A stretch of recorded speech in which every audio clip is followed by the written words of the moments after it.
up guys, Sunday here, and today we're going to be taking a look at the Transformers Legacy United Voyager class Tarn. And yeah, just quickly taking a look at the box here. The instructions are still in. We can see the tank mode, Legacy United. This is from the comic universe, and this is just a straight up reissue of the one that was in Legacy Evolution. Pretty cool images on the side here, and just a preview of the figure.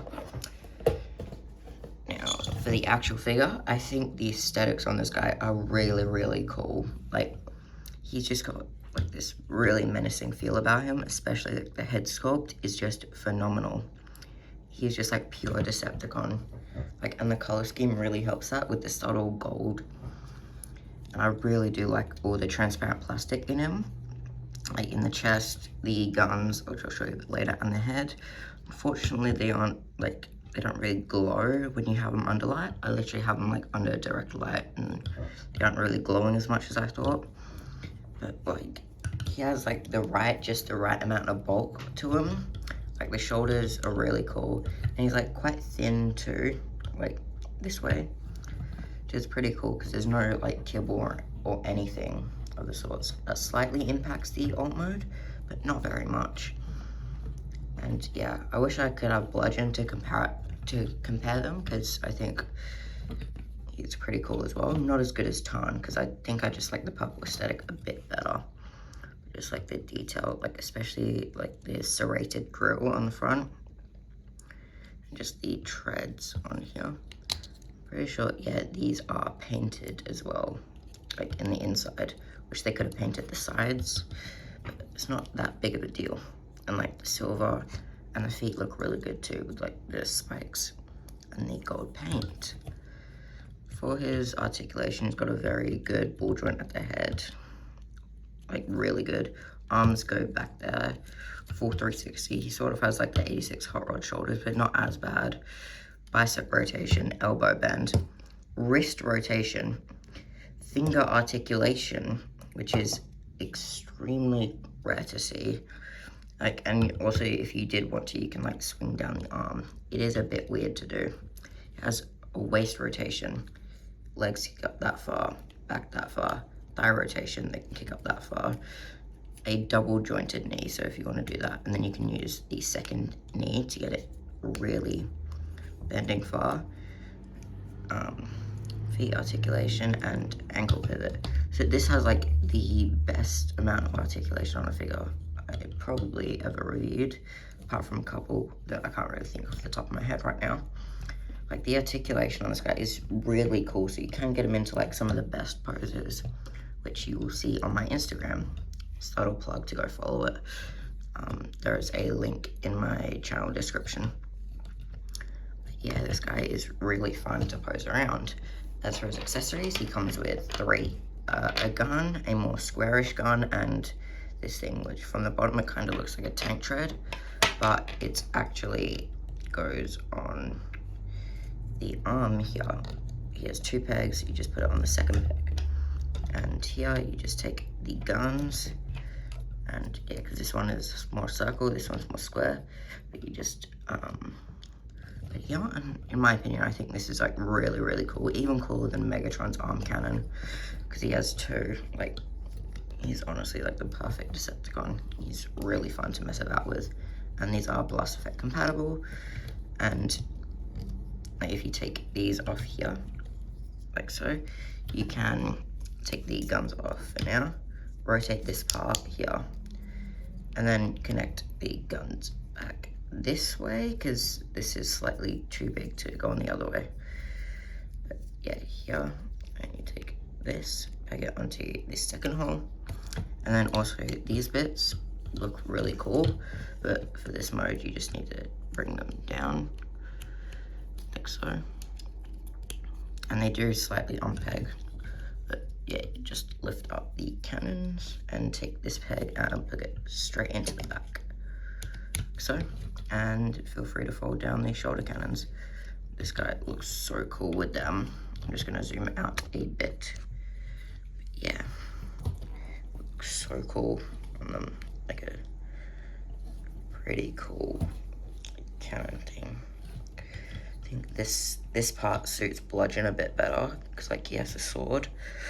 But yeah, this just looks sick, like ultra, like pretty cool barrels, like over the shoulders, ready to shoot.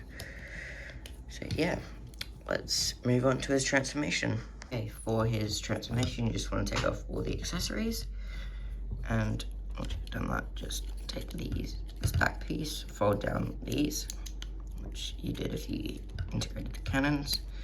Fold this and slightly lift it up, like so. Make sure that these don't fall out, because they have a slight tendency to do that.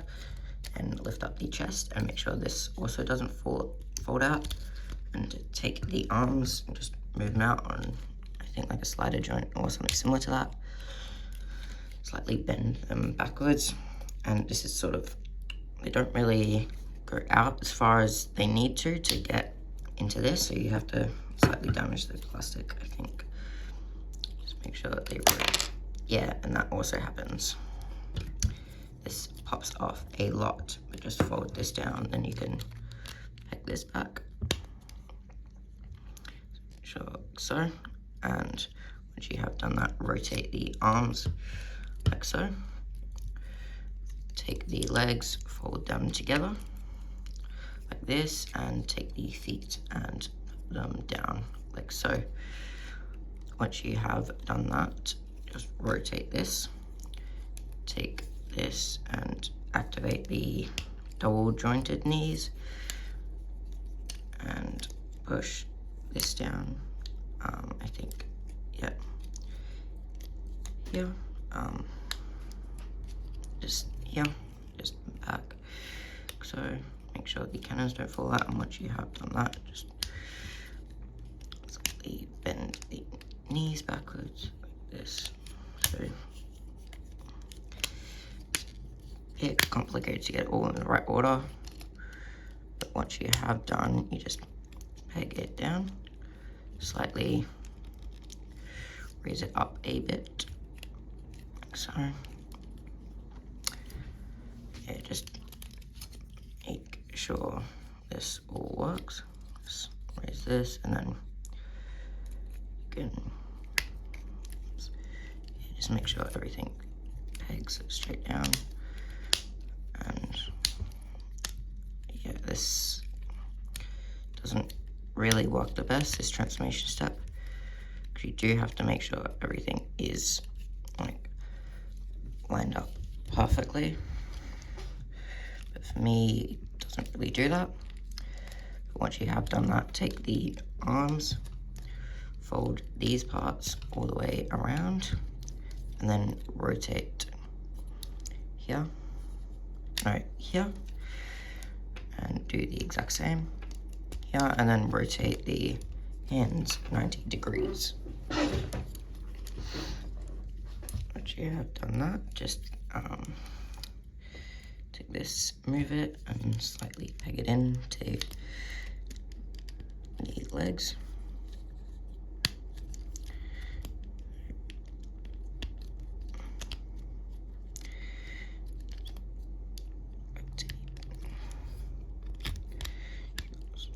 Like so. And you also want to connect this to under there. At the same time, like so. And sometimes they slightly go outwards, just realign. Once you have done that, take this part, unpeg that, take the separate threads here, just fold them in and peg them underneath. So just fold them in, peg them underneath here, and there you have Tarn's tank mode. Yeah, it kind of looks plain without these cannons. So you just take this and do pretty much the exact same configuration that you would do if you had it on his arm. But yeah, this side has to go here because of the unevenness. See, it's a bit longer down here, so you have to have it upright, otherwise it doesn't sit. And once you have done that, just use these two to go in them two slots. And boom, you have Tarn's tank mode. In my opinion, this looks pretty cool. Not as cool as the robot mode, just because purple Decepticon with treads and giant cannons. But yeah, I do really like the serrated like design of this. Not really a fan of how the cannons don't really peg in properly. Yeah, just like the silver on this looks really, really cool. The only thing I don't really like is how it doesn't have wheels, because you can't really roll it about. That's the whole point of a tank, the treads. But something I do really like is the turret can actually articulate. These can slightly go up, down, like rotate. Like, this needs to be implemented on all like tank transformers, especially Megatronus. So let me know if you want a review of Megatronus, because I do have a lot to say about him. But yeah, this is kind of fun because it like slots back in perfectly. These can also be articulated. But yeah, this is 4 cannons, and these are all blast effect compatible. So it's pretty sick. The only thing, it is a bit like top heavy to this side because of everything that goes on here. I do wish like this is a bit more compacted instead of just like a slope, but this is pretty cool. Like, the only thing I wish it had was wheels. I wouldn't change the design that much. Like, this looks almost perfect in my opinion, especially like with the sort of like glowing guns you get from the light, because they're made in transparent plastic. So if you had like a light or something, like a mini light, you could put them in there, put some blast effects, and that would look epic. So yeah, make sure to subscribe, like the video, comment if you want me to review Megatronus or not, and yeah, check out my Instagram.